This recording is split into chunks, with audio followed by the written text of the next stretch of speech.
Bila kita melihat ada orang berkongsi kesusahan, bersangka baiklah. Mungkin itulah caranya untuk dia mendapatkan kekuatan. Kita doakan saja. Jangan pelekehkan ujian orang. Jangan buat perbandingan ujian orang dengan ujian kita. Sikit je tu aku kena teruk lagi. Ataupun, teruknya yang dia kena, kalau aku jadi dia dah gila dah. Jangan. Allah tahu memang itu kemampuan orang tu. Kenapa Allah tak uji sama? Sebab Allah tahu kita mampu diuji dengan cara yang lain, bukan cara yang sama. Jadi subhanallah, Allahu Akbar, tuan-tuan dan mata Allah sekalian. Di masyarakat ada manusia yang mengharap untuk kembalikan di dunia supaya disiap kulitnya.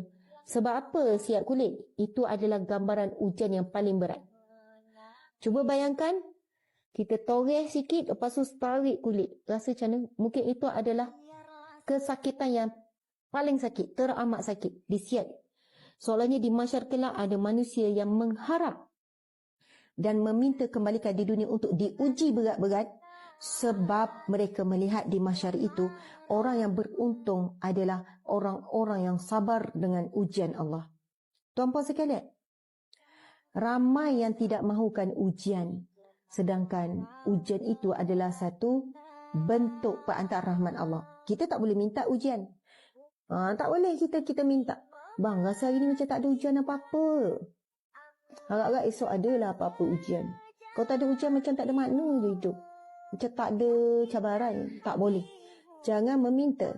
Nabi SAW satu ketika melihat. Dan ini juga hadis Nabi. Hadis yang sahih sahabat-sahabat. Satu hari Nabi melihat ada seorang sahabat Nabi, lelaki, si fulan ni, ada seorang lelaki, sahabat Nabi lah. Badan dia kurus kering. Dan Nabi beri gambaran kurus keringnya tu seperti seekor burung yang kurus kering. Tuan-tuan pernah tengok tak burung yang kurus kering? Maksudnya nampak tulang-tulang tu. Sebab kita kan kadang ada bukan sangka burung, kita tak ada sangka, kita ada pokok-pokok kat rumah tu. Lepas tu adalah burung-burung. Kalau tengok anak burung tu kan, kita boleh nampak urat-urat macam nipisnya kulit dia. Maksudnya sahabat Nabi ni, dia punya kesakitan yang dia alami menyebabkan badan dia kurus kering, ibarat burung ataupun anak burung yang kurus kering. Nabi beri kita gambaran supaya kita boleh bayangkan. Kita boleh bayang. Kalau sebut kurus kering, kita pun bayang kurus kering. Okay. Tapi bila Nabi sebut kurus kering seperti anak burung ke burung yang kurus kering, kurus sangat tu. Kerana ditimpa penyakit, kerana sakit. Subhanallah. Kemudian Nabi bertanya kepada sahabat ni, adakah kamu tidak berdoa meminta dengan Allah? Nabi tanya, kamu tak berdoa ke? Tak minta ke Allah bagi sembuh ni? Allah berikan jalan-jalan keluar ni daripada sakit ni. Kamu tak minta ke dengan Allah?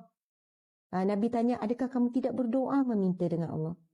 Lalu sahabat Nabi pun jawab, ya Rasulullah, aku ada berdoa dengan Allah. Nabi pun tanya, kamu doa macam mana? Lalu sahabat Nabi ni pun jawab, aku meminta kepada Allah supaya apa-apa balasan buruk yang akan menimpaku di akhirat kelak, maka timpakanlah terus di dunia. Perhatikan ya, apa yang didoakan oleh sahabat Nabi ini. Sahabat Nabi ini berdoa apa? Ya Allah, apa keburukan akibat dosa-dosaku di dunia, maka teruslah timpakan di dunia. Janganlah ditimpakan di akhirat. Subhanallah, Allahu Akbar. Bila Nabi dengar, Nabi bukan marah, bukan Nabi cakap apa. Nabi pun pesan, Nabi kata, Nabi pun cakap begini. Nabi jawab kepada sahabat Nabi, kenapa kamu berdoa begitu? Sesungguhnya kamu tidak akan mampu. Baiknya Nabi kata, kenapa doa macam tu? Sesungguhnya kamu tidak akan mampu. Sebenarnya sahabat Nabi ni baik sangat, soleh sangat. Sampai dia minta, ya Allah, apa-apa dosa kelalaian dia buat, biar ditimpa terus. Balasan tu terus kena. Janganlah di akhirat kelak. Seolahnya begitu. Padahalnya sahabat Nabi ni bukan buat perkara yang jelas-jelas mungkar.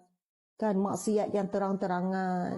Boleh jadi dosa-dosa, wallahualam dosa yang macam mana tidak didetailkan. Tetapi itu yang dia minta. Lalu Nabi tegur. Nabi kata, janganlah begitu. Janganlah begitu, kamu tidak mampu. Lalu Nabi ajarkan satu doa. Doa ini masyhur, semua orang hafal. Hampir semua daripada kita hafal. Nabi kata, kenapa kamu tidak berdoa dengan doa Rabbana atina fid dunya hasanah wa fil akhirati hasanah wa qina azabannar. Rabbana atina fid dunya hasanah.